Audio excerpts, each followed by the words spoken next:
Assalamualaikum warahmatullahi wabarakatuh. Kami, kelompok 5 Fonologi Bahasa Indonesia, akan menerangkan sedikit materi mengenai pengertian bunyi bahasa dan konsonan. Assalamualaikum warahmatullahi wabarakatuh. Hai dulur dan kawan-kawan, perkenalkan nama saya Muhammad Iqbal.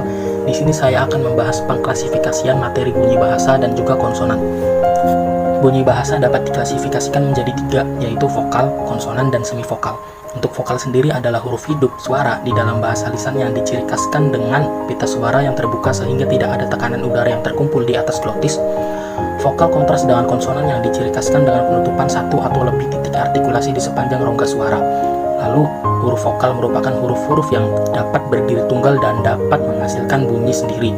Huruf vokal sendiri hanya terdiri dari 5 huruf, yaitu A, I, U, E, dan O. Lanjut ke konsonan. Konsonan adalah huruf mati, fonem yang bukan vokal dan dengan kata lain direalisasikan dengan obstruksi. Jadi, aliran udara yang melewati mulut dihambat pada tempat-tempat artikulasi. Lalu huruf-huruf yang melambangkan konsonan dalam bahasa Indonesia terdiri dari huruf-huruf B, C, D, F, G, H, J, K, L, M, N, P, I, R, S, T, V, W, X, Y, dan Z. Dan ada semivokal atau vokal non-suku kata adalah vokal yang membentuk suku kata diftong dengan vokal penuh. Artinya, mereka seperti suara vokal yang tidak membentuk inti dari suku kata atau mereka bukan bagian yang paling menonjol dari suku kata. Lanjut ke materi konsonan. Konsonan dapat diklasifikasikan berdasarkan cara artikulasi, titik artikulasi, bergetar tidaknya pita suara, dan saluran rongga yang dilalui udara. Lanjut yang pertama, yaitu jenis-jenis konsonan berdasarkan cara artikulasi. Yang pertama ada bunyi letupan, bunyi sengau atau nasal, bunyi sampingan atau laterals, bunyi paduan atau afrikat, bunyi geseran atau frikatif, bunyi geletar atau trilis, dan bunyi kembar. Lanjut ke jenis-jenis konsonan berdasarkan tempat artikulasi. Yang pertama ada konsonan bilabial, yang kedua ada konsonan apikodental, yang ketiga ada konsonan labiodental, konsonan apikoalveolar, konsonan apikopalatal, konsonan laminopalatal, konsonan mediopalatal, konsonan dorsovelar, konsonan uvular, konsonan faringal, dan terakhir ada konsonan nasal. Lalu lanjut ke jenis-jenis konsonan berdasarkan getaran pita suara. Yang pertama ada konsonan bersuara, yaitu bunyi yang dihasilkan dengan mendapatkan hambatan pada pita suara sehingga pita suara ikut bergetar pada artikulator. Yang kedua ada konsonan tak bersuara, yaitu bunyi bahasa yang dihasilkan dengan mendapat hambatan pada artikulator. Lalu yang terakhir ada jenis-jenis konsonan berdasarkan saluran udara. Ada konsonan nasal yang dihasilkan dengan udara melalui hidung, dan lalu kedua ada konsonan oral, yaitu konsonan yang dihasilkan dengan udara melalui mulut. Konsonan atau huruf mati yaitu fonem, dengan kata lain obstruksi aliran udara dengan melewati mulut pada tempat-tempat artikulasi. Fonem juga bisa membedakan makna.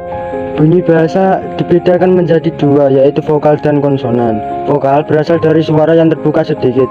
Konsonan terjadi setelah arus. Jadi, sesuai keterangan yang dijelaskan bahwa pengertian konsonan adalah suatu bunyi bahasa yang dihasilkan dengan menghambat saluran udara yang terletak pada salah satu saluran suara di atas glotis. Kemudian diuraikan menjadi jenis-jenis dan macam-macam konsonan. Nah, menurut saya, terdapat kekurangan dari segi materi, karena terdapat banyak sekali istilah-istilah yang kurang dimengerti dan dipahami. Alangkah lebih baiknya, kata-kata tersebut dapat diuraikan menjadi kata-kata yang mudah dipahami dan dimengerti oleh para halayak. Selanjutnya adalah kelebihan dari pengertian bunyi bahasa di atas, yaitu menurut Kusantantri yang menjelaskan terdapat pengelompokan bunyi bahasa, yaitu konsonan dan vokal, yang di dalamnya terdapat pengertian dari konsonan dan proses terjadinya bunyi. Kemudian kelebihan dari pengertian konsonan tersebut yaitu adanya pengrealisasian fonem yang bukan vokal. Di sini saya akan memberikan kesimpulan. Fonologi adalah suatu cabang ilmu linguistik yang mengkaji bunyi bahasa, proses terbentuknya dan perubahannya. Fonologi juga mengkaji bunyi bahasa secara umum dan fungsional. Istilah fonem dapat didefinisikan sebagai satuan bahasa terkecil yang memiliki sifat fungsional. Artinya, satuan fonem memiliki fungsi untuk membedakan makna. Varian fonem berdasarkan posisi dalam kata. Misal, fonem pertama pada kata makan dan makna secara fonetis berbeda. Variasi suatu fonem yang tidak membedakan arti dinamakan alofon. Kajian fonetik terdiri atas klarifikasi bunyi yang kebanyakan bunyi bahasa Indonesia merupakan agresif. Dan kedua, pembentukan vokal, konsonan, diftong, dan buzzer. Dalam kajian fonetik, perlu adanya foneminasi yang ditujukan untuk menemukan bunyi-bunyi yang berfungsi dalam rangka pembedaan makna tersebut.